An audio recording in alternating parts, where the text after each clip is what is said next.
do you say to people who say, oh, the Greeks are not paying their taxes, they don't want to be in the euro, they don't want to go through the tough times? We've been in the EU since 1981. Personally, I feel like a European citizen. It's true that there has been some excessive spending in Greece in the last few years. Many people say there's been a party which eventually will be over. So what we're witnessing right now is the end of the celebration, and the aftermath is coming up to the surface. Do any of you have an opinion that the Greece you're hearing about on the phone with your families and the Greece you're seeing in the media, that there is a difference? Do you think it's being unfairly portrayed? What I think is that the situation in Greece is maybe one of the toughest we have experienced in the last decades, but it's definitely not a situation which could bring the country to its knees, even though that's the image that's being portrayed so far. So I definitely think that it's something that can be actually solved, and especially with the help of people like us who go abroad, gain experience in different countries like the UK, and eventually go back to Greece and offer their know-how and their experience to their own country. We feel a part of this union, so we would like to be, and so we would like to remain, because it's not only the change in currency.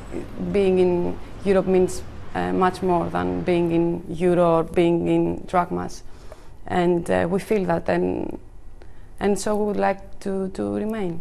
That's a very interesting point, because some people just think it's, oh, we leave the euro, we bring back the drachma, we devalue and we go on.